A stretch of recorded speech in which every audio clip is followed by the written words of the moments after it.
ಗುತ್ತಿಗೆದಾರರ ಬಾಕಿ ಉಳಿದಿರುವ ಬಿಲ್ ಬಿಡುಗಡೆ ಹಾಗೂ ಬೃಹತ್ ಪ್ರತಿಭಟನೆ ಕುರಿತು ಪತ್ರಿಕಾಗೋಷ್ಠಿ.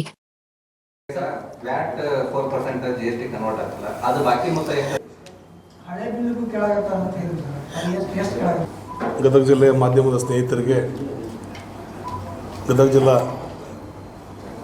ಗುತ್ತಿಗೆದಾರರ ಸಂಘದ ವತಿಯಿಂದ ಜಿಲ್ಲೆಯ ಎಲ್ಲ ಗುತ್ತಿಗೆದಾರರ ವತಿಯಿಂದ ನಿಮಗೆಲ್ಲರಿಗೂ ಕೂಡ ನನ್ನ ನಮಸ್ಕಾರಗಳು. ಇವತ್ತಿನ ದಿವಸ ನಮ್ಮ ಕರ್ನಾಟಕ ರಾಜ್ಯ ಗುತ್ತಿಗೆದಾರರ ಸಂಘದ ಅಧ್ಯಕ್ಷರಾಗಿರ್ತಕ್ಕಂಥ ಸನ್ಮಾನ್ಯ ಶ್ರೀ ಆರ್ ಮಂಜುನಾಥ್ರವರು, ಅವ್ರ ಜೊತೆಗೆ ನಮ್ಮ ಹಿರಿಯ ಪದಾಧಿಕಾರಿಯಾಗಿರ್ತಕ್ಕಂಥ ಜಗದೀಶ್ ಅವರು, ಇನ್ನೋರ್ವ ನಮ್ಮ ಹಿರಿಯ ಪದಾಧಿಕಾರಿಯಾಗಿರ್ತಕ್ಕಂಥ ಮಧು ಅವರು, ಅವ್ರ ಜೊತೆಗೆ ನನ್ನ ಗದಗ ಜಿಲ್ಲೆಯ ಎಲ್ಲ ಗುತ್ತಿಗೆದಾರ ಸಂಘದ ಉಪಾಧ್ಯಕ್ಷರು, ಕಾರ್ಯದರ್ಶಿಗಳು, ಖಜಾಂಚಿ, ಜಂಟಿ ಕಾರ್ಯದರ್ಶಿ ಎಲ್ಲರೂ ಇವತ್ತಿನ ದಿವಸ ನಿಮಗೆ ಎಲ್ಲರ ಪರವಾಗಿ ನಿಮಗೆ ಮತ್ತೊಮ್ಮೆ ನಮಸ್ಕಾರ ತಿಳಿಸಿ, ಇವತ್ತಿನ ದಿವಸ ನಮ್ಮ ರಾಜ್ಯ ಅಧ್ಯಕ್ಷರಾಗಿರ್ತಕ್ಕಂಥ ಸನ್ಮಾನ್ಯ ಆರ್ ಮಂಜುನಾಥ್ರವರು ಏನು ಕಳೆದ 2-3 ವರ್ಷಗಳಿಂದ ನಮ್ಮ ಗುತ್ತಿಗೆದಾರರ ಭವನ ಏನಿದೆ ಸುಮಾರು 37,000 ಕೋಟಿ ರೂಪಾಯಿ ಇವತ್ತು ನಮ್ಮ ರಾಜ್ಯದ ಎಲ್ಲ ಗುತ್ತಿಗೆದಾರರಿಗೆ ಬರಬೇಕಾಗಿದೆ. ಈ ವಿಷಯವಾಗಿ ಅವರು ಸತತವಾಗಿ ಸರ್ಕಾರದ ಜೊತೆ ಸಂಪರ್ಕವನ್ನು ಇಟ್ಟುಕೊಂಡು ಹಲವಾರು ಬಾರಿ ಎಲ್ಲ ಮಂತ್ರಿಗಳಿಗೂ ಕೂಡ ಮನವಿಯನ್ನು ಮಾಡಿಕೊಂಡು ಸಂಘದ ಪರವಾಗಿ ಮನವಿಯನ್ನು ಮಾಡಿಕೊಂಡ್ರು.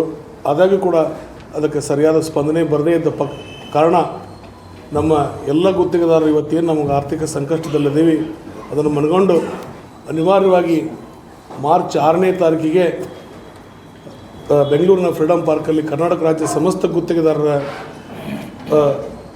ವತಿಯಿಂದ ಒಂದು ಬೃಹತ್ ಪ್ರತಿಭಟನೆಯನ್ನು ಮಾಡಬೇಕಂತಕ್ಕಂಥ ಇಚ್ಛೆಯನ್ನು ರಾಜ್ಯ ಸಂಘದ ನಿರ್ಣಯ ಆದ ನಂತರ ಸ್ವತಃ ಅಧ್ಯಕ್ಷರು ಸುಮಾರು ಅವತ್ತಿನಿಂದ ರಾಜ್ಯದ ಎಲ್ಲ ಜಿಲ್ಲೆಗಳಿಗೆ ತಾವೇ ಖುದ್ದಾಗಿ ಭೇಟಿಯಾಗಿ ನಮ್ಮ ಗುತ್ತಿಗೆದಾರರನ್ನು ಜಾಗೃತಗೊಳಿಸಿ ಅದರ ಜೊತೆಗೆ ನಮಗಿರ್ತಕ್ಕಂಥ ಜಿಲ್ಲೆ ಇರ್ತಕ್ಕಂಥ ಹಲವಾರು ಸಮಸ್ಯೆಗಳನ್ನು ಸ್ವತಃ ಕೇಳಿ ಅದಕ್ಕೆ ರಾಜ್ಯ ಪ್ರವಾಸವನ್ನು ಮಾಡ್ತಾ ಇದ್ದಾರೆ ಸ್ನೇಹಿತರೆ. ಅದರ ಪ್ರಯುಕ್ತವಾಗಿ ಇವತ್ತಿನ ದಿವಸ ಗದಗ ಜಿಲ್ಲೆಗೆ ಆಗಮಿಸಿ ಇವತ್ತು ನಮ್ಮೆಲ್ಲ ಗುತ್ತಿಗೆದಾರರ ಸಭೆಯನ್ನು ನಡೆಸ್ತಾ ಇದ್ದಾರೆ. ಅದರ ಪೂರ್ವಭಾವಿಯಾಗಿ ಇವತ್ತು ಮಾಧ್ಯಮ, ಇವತ್ತು ನೀವು ನಿಮ್ಮ ಪಾತ್ರ ಸಮಾಜದ ಒಂದು ಅಭಿವೃದ್ಧಿಯಲ್ಲಿ ಭಾಳ ದೊಡ್ಡದು, ಎಲ್ಲರನ್ನೂ ಕೂಡ ಜಾಗೃತಗೊಳಿಸ್ತಕ್ಕಂಥ ಶಕ್ತಿ ಇರೋದು ನಿಮಗೆ. ಅದಕ್ಕೆ ನಿಮ್ಮ ಮುಖಾಂತರ ಇವತ್ತು ಜಿಲ್ಲೆಯಲ್ಲಿ ಪತ್ರಿಕಾಗೋಷ್ಠಿ ನಡೆಸಿ ನಮ್ಮೆಲ್ಲ ಗುತ್ತಿಗೆದಾರರ ಪರವಾಗಿ ಏನು ಇವತ್ತು ಗುತ್ತಿಗೆದಾರ ಸಮಸ್ಯೆ ಇತ್ತು ಅನ್ನೋದನ್ನು ಇವತ್ತು ನಿಮ್ಮ ಜೊತೆ ಇವತ್ತು ಹಂಚ್ಕೊಳ್ಳಿಕ್ಕೆ ಆರ್ ಮಂಜುನಾಥ್ರು ಇದ್ದಾರೆ.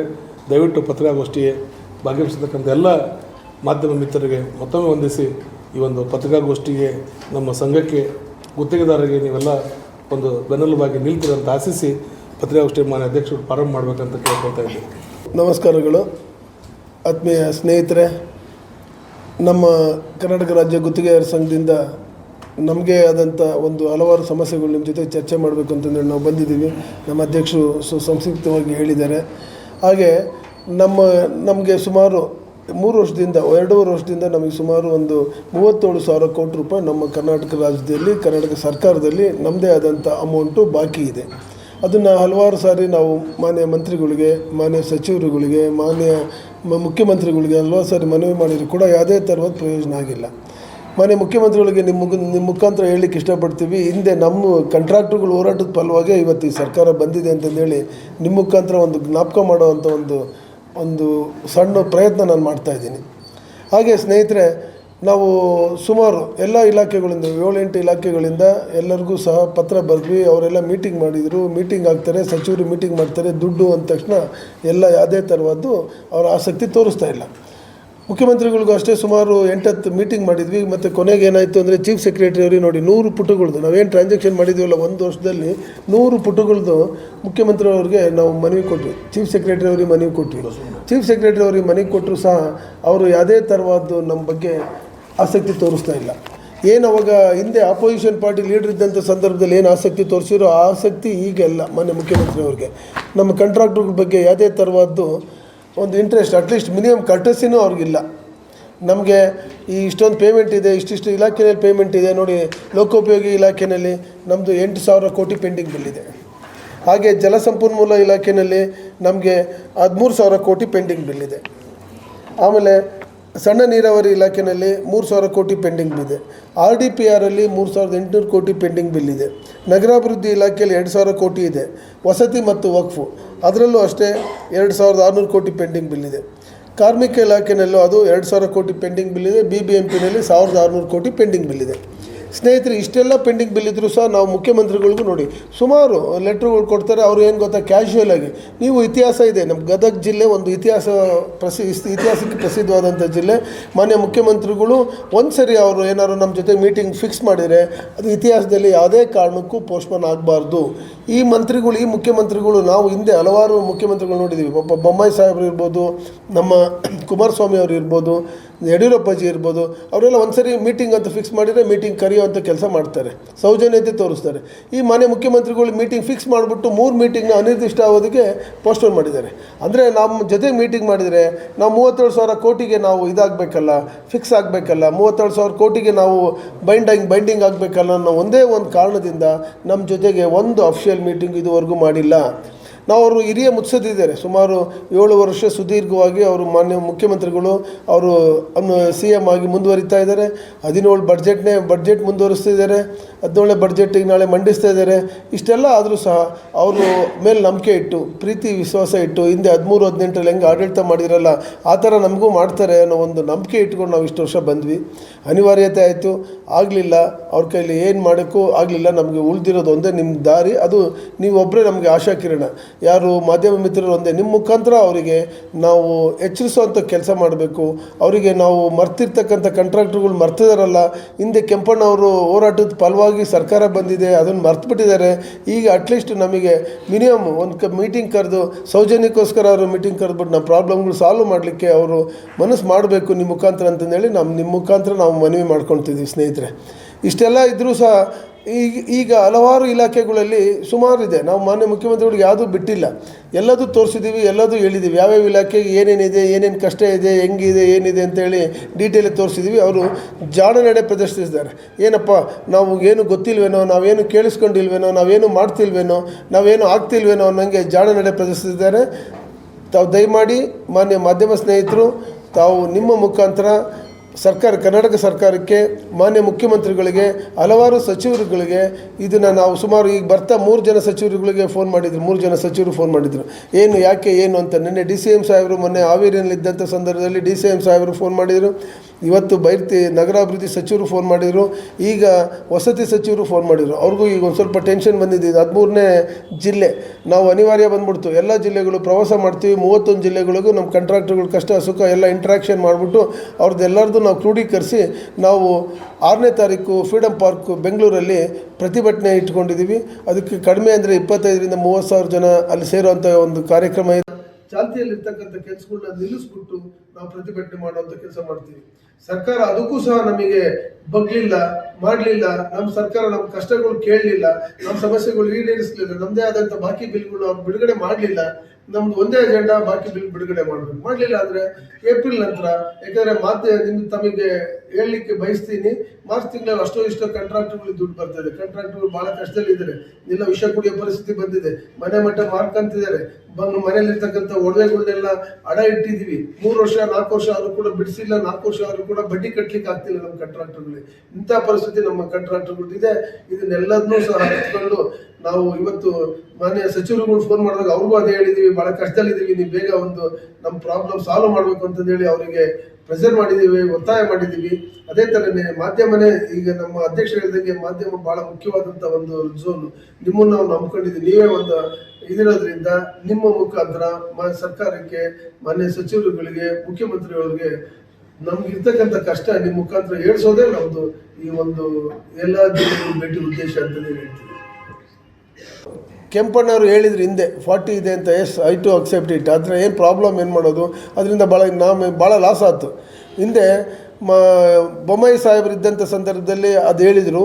ಅದು ಹೇಳಿದ್ದಕ್ಕೆ ಎಷ್ಟೋ ಜನ ಕಾಂಟ್ರಾಕ್ಟರ್ಗಳಿಗೆ ಅದು ತುಂಬ ಅನ್ಯಾಯ ಆಗಿದೆ. ಅದು ಯಾಕೆಂದರೆ ಬೊಮ್ಮಾಯಿ ಸಾಹೇಬರಿಗೆ ಆಗ ಅವರು ಆ್ಯಕ್ಚುಲಿ ತುಂಬ ಈ ಸಂದರ್ಭದಲ್ಲಿ ಹೇಳಬೇಕು, ಯಾಕಂದರೆ ಇಲ್ಲಿ ಸಂಬಂಧಪಟ್ಟಿರ್ತಕ್ಕಂಥ ವ್ಯಕ್ತಿ ಅವರು ಕರೆಕ್ಟಾಗಿ ಇದ್ದರು. ಬಟ್ ಆದರೆ ನಾವು 40-60 ಅಂತ ಭ್ರಷ್ಟಾಚಾರ ನಿರ್ಮೂಲನೆ ಮಾಡಲಿಕ್ಕಂತೂ ಸಾಧ್ಯನೇ ಇಲ್ಲ. ಇವತ್ತು ನೋಡಿ ಲೋಕೋಪಯೋಗಿ ಸಚಿವರು ಹೇಳಿದ್ದಾರೆ, ಭ್ರಷ್ಟಾಚಾರ ಅವಾಗಲೂ ಇತ್ತು, ಇವಾಗಲೂ ಇದೆ, ಮುಂದೆನೂ ಇರುತ್ತೆ ಅಂತ.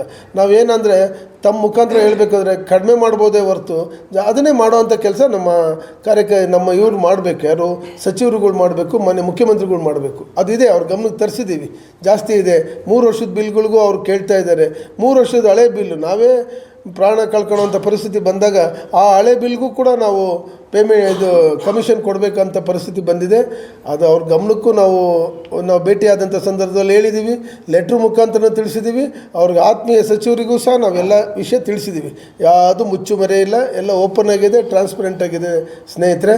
ಈಗ ನಿಮ್ಮ ಕೆಲಸನೇ ಭಾಳ ಮುಖ್ಯವಾದಂಥ ಕೆಲಸ. ನಾವು ನಿಮಗೆ ಇದೆಲ್ಲ ವಿಚಾರ ಸರ್ಕಾರಕ್ಕೆ ಮಂದಟ್ಟಂಗೆ ಮಾಡಿ ತಿಳಿಸ್ಬೇಕು ಅನ್ನೋದೇ ನಮ್ಮ ಉದ್ದೇಶ.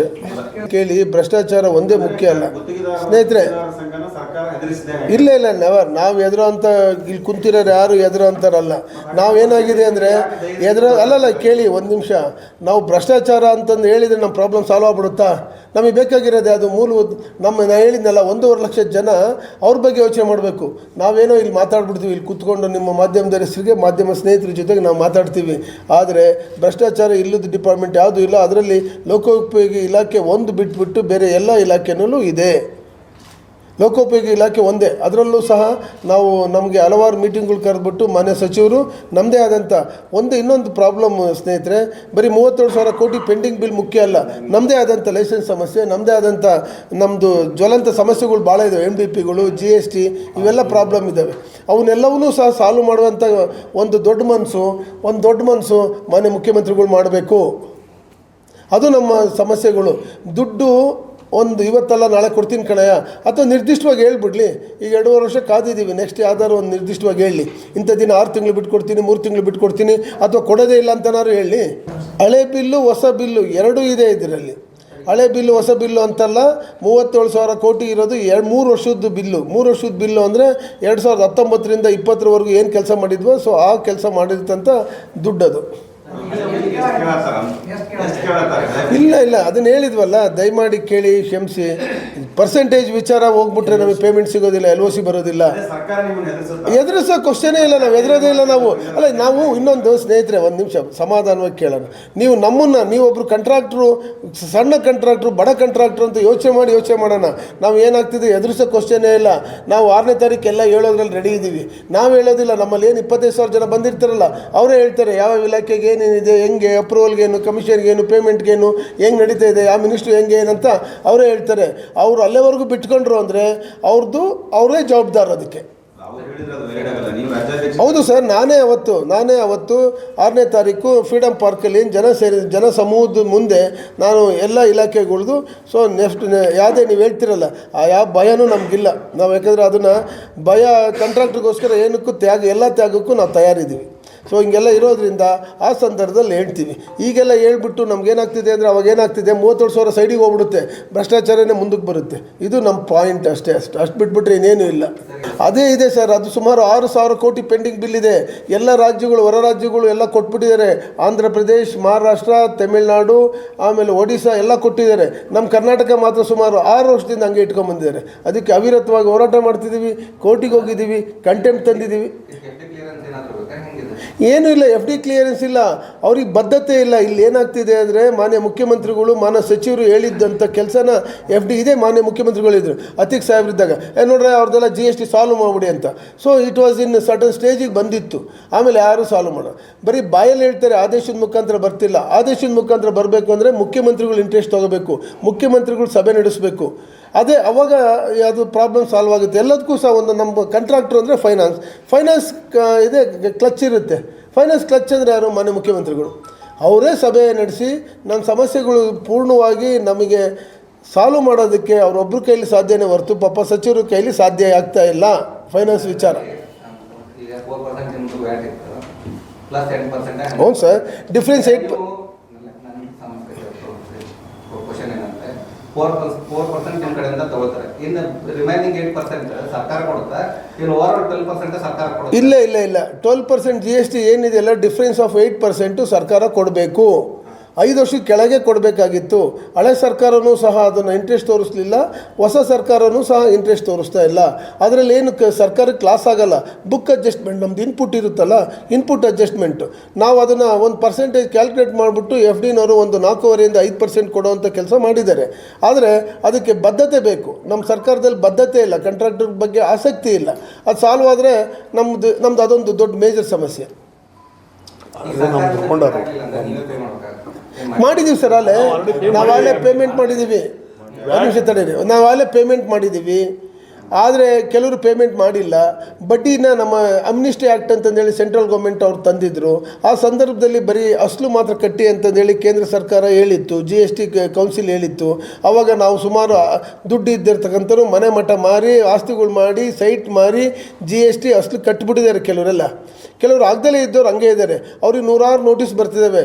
ಒಂದು 40 ಲಕ್ಷ ಇದ್ದರೆ ಸುಮಾರು 3 ಕೋಟಿ ತಂದಿಟ್ಟಿರ್ತಾರೆ GST ಅವರು, ಅಸಲು ಬಡ್ಡಿ ಚಕ್ರ ಬಡ್ಡಿ ಎಲ್ಲ ಸೇರಿಸ್ಬಿಟ್ಟು. ಇದು ನಮ್ಮದು ಸಮಸ್ಯೆ. ಅಂಥ ಸಮಸ್ಯೆಗಳನ್ನೆಲ್ಲ ಬಗೆಹರಿಸಬೇಕು. ಅಂಥ ಸಮಸ್ಯೆಗೆ ಚರ್ಚೆ ಮಾಡಬೇಕು ಅಂದರೆ ಅಫಿಷಿಯಲ್ ಮೀಟಿಂಗ್ ಮಾಡಬೇಕು. ಮನೆ CM ಸಾಹೇಬರು ಮಾಡ್ತಾ ಇಲ್ಲ ಸರ್. 37,000 ಕೋಟಿ ಬಾಕಿ ಇದೆ. ಅಲ್ಲ, 3 ವರ್ಷದ್ದು 2021ರಿಂದನೂ ಬಾಕಿ ಇದೆ. 21, 22, 23, 24ರಿಂದನೂ ಬಾಕಿ ಇದೆ. ಕಾಂಗ್ರೆಸ್ ಸರ್ಕಾರ ಬಂದಾಗಲಿಂದ ಫಸ್ಟ್ 52,000 ಕೋಟಿ ಬಾಕಿ ಇತ್ತು. ಅದರಲ್ಲಿ 37,000 ಕಡಿಮೆ ಆಗಿದೆ. ಅದು ಅದರಲ್ಲಿ ಹೊಸದು ಹಳೇದು ಎರಡು ಮಿಕ್ಸ್ ಮಾಡ್ತಾರೆ. ನಮ್ಮಲ್ಲಿ ಏನಾಗಿದೆ ಅಂದರೆ ಒಂದು ಸ್ಲೋಗನ್ ಮಾಡ್ಕೊಂಡ್ಬಿಟ್ಟಿದ್ದಾರೆ, ಅದು ಹಳೆ ಸರ್ಕಾರದ ಕಡೆ ಅಧ್ಯಕ್ಷ, ಹಳೆ ಸರ್ಕಾರದ್ದು ಅಂತ.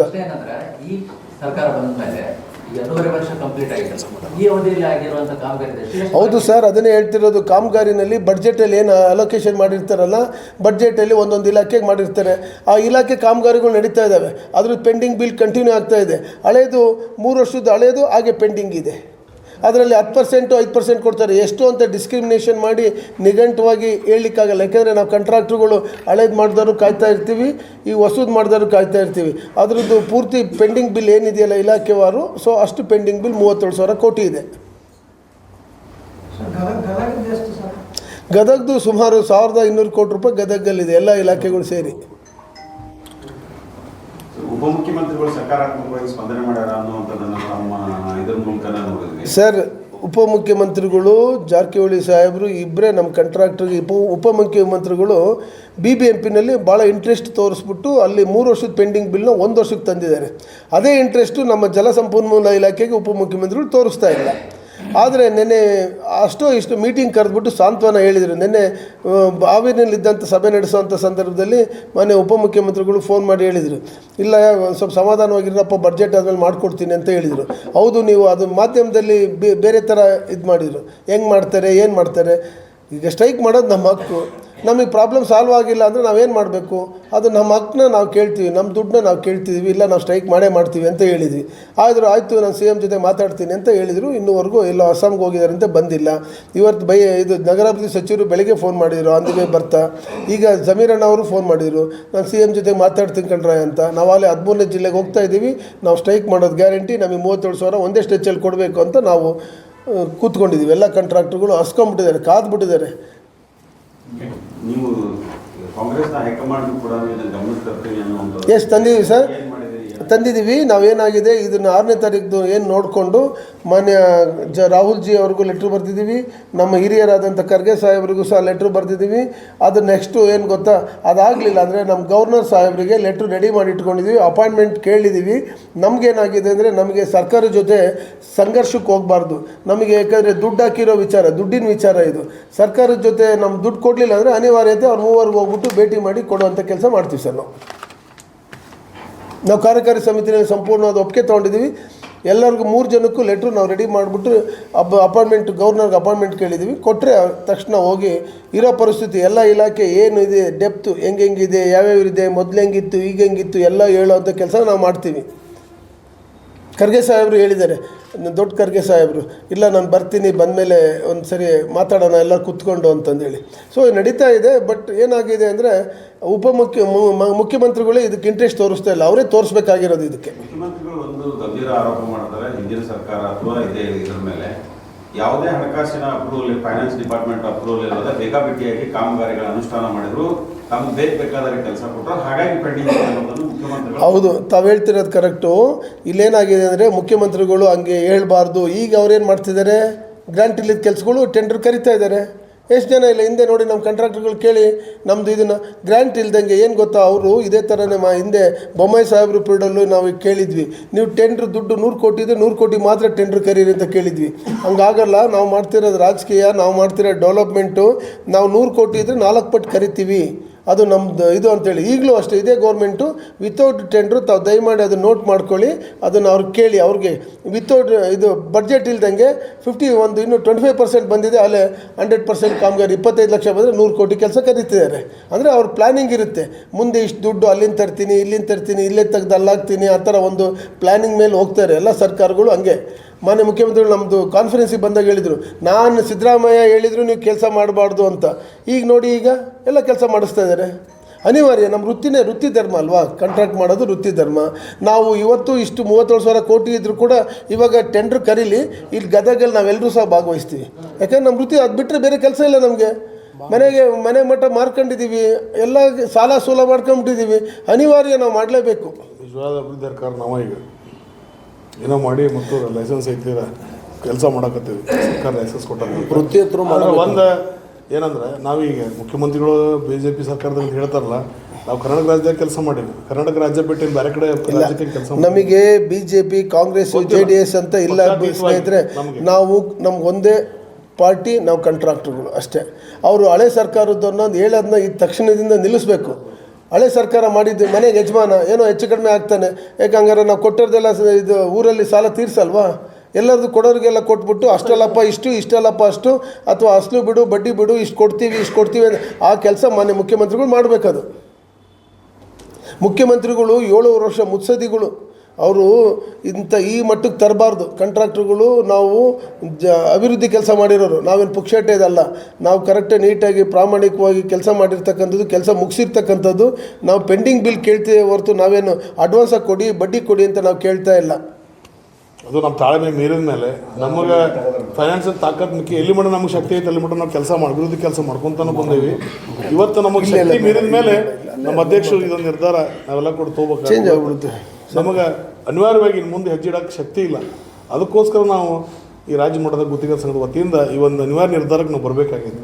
ಇನ್ನೂ ನಮ್ಮ ಕಡೆ ತಾಕತ್ತಿತ್ತು, ಇನ್ನೂ 1 ವರ್ಷ ಜಗಿಸ್ತಿದ್ವಿ ನಾವು, ಬಟ್ ನಮ್ಮದೆಲ್ಲ ಶಕ್ತಿ ಮುಗ್ದೈತಿ, ಏನಿಲ್ಲ. ಈಗ ಮುಂದೆ ಕೆಲಸ ಮಾಡೋಕ್ಕೆ ಟೆಂಡರ್ಗೆ ಕರೆದ EMD ಕಟ್ಟಕ್ಕೆ ರೊಕ್ಕಿಲ್ಲ ನಮ್ಮಂತೆ, ಆ ಪರಿಸ್ಥಿತಿ ಬಂದೇವಿ. ಅದಕ್ಕೆ ಅಧ್ಯಕ್ಷ ಹೇಳಿದಂಗೆ ನಿಜವಾಗ್ಲೂ ನೀವು ಯಾವಾಗ ನಮಗೆ ಮಾಧ್ಯಮದ ಮುಖಾಂತರ ನಮ್ಮ ಗುತ್ತಿಗೆದಾರ ಸಾಕಷ್ಟು ಸಲ ನಮಗೆ ನ್ಯಾಯ ಸಿಕ್ಕೈತಿ. ನೀವು ನಮಗೆ ನ್ಯಾಯ ಒದಗಿಸೋದು ನೀವು ಒಂದು ಮುಖ್ಯವಾದ ಪಾತ್ರ ವಹಿಸ್ಬೇಕಂತ. ಕೋರ್ಟಿಗೆ ಹೋಗಿ ಅಂತ ಹೇಳ್ತಾರಲ್ಲ, ಅದು ಅವ್ರದ್ದು ಅಸಹಾಯಕತೆ. ಮಾನ್ಯ ಮುಖ್ಯಮಂತ್ರಿಗಳಾಗಲಿ, ಮಾನ್ಯ ಈ ಉಪಮುಖ್ಯಮಂತ್ರಿಗಳಾಗಲಿ ಕೋರ್ಟಿಗೆ ಹೋಗಲಿ ಅಂತ ಹೇಳ್ಬಾರ್ದು. ಅವ್ರಿಗೆ ಗೊತ್ತು ಕೋರ್ಟಿಗೆ ಹೋದ್ರೆ ಏನು ನಡೆಯಲ್ಲ ಅಂತ. ಅದು ನಾವು ಕೇಳ್ತಿರೋದು ನಮ್ಮ ದೊರೆ ಅವರು ಮುಖ್ಯಮಂತ್ರಿಗಳು, ನಮ್ಮ ರಾಜ್ಯದ ದೊರೆ. ಯಾರೇ ಮುಖ್ಯಮಂತ್ರಿಗಳಾಗಲಿ, ಯಾವ ಪಾರ್ಟಿ ಮುಖ್ಯಮಂತ್ರಿಗಳಾಗಲಿ, ಅವ್ರನ್ನ ಕೇಳೋ ಅಂಥ ಕೆಲಸ ನಾವು ಮಾಡಿದ ಕೂಲಿ ನಾವು ಕೇಳ್ತಾ ಇದ್ದೀವಿ. ಅದು ಕೋರ್ಟ್ಗೆ ಹೋಗಿ ಅಂದರೆ ನ್ಯಾಯನಾ? ಆ ಪದ ಈಸಿಯಾಗಿ ಹೇಳ್ಬಿಡ್ತಾರೆ ಅವರು. ಯಾಕೆ ಗೊತ್ತು ಅವ್ರಿಗೆ, ಕೋರ್ಟಿಗೆ ಹೋದರೆ ನಮಗೆ ಇನ್ನೊಂದು 6 ತಿಂಗಳು, ವರ್ಷ, 2 ವರ್ಷ ಟೈಮ್ ಸಿಗುತ್ತೆ ಅಂತ. ಈ ಸ್ಟ್ರಾಟಜಿ ಅವ್ರು ಉಪಯೋಗಿಸ್ತಾರೆ. ದಯವಿಟ್ಟು ಇವತ್ತಿಂದ ನಿಲ್ಲಿಸಬೇಕು ಅಂತಂದೇಳಿ ನಿಮ್ಮ ಮುಖಾಂತರ ಅವ್ರನ್ನ ಕೇಳ್ಕೊತಾ ಇದ್ದೀನಿ. Thank you sir.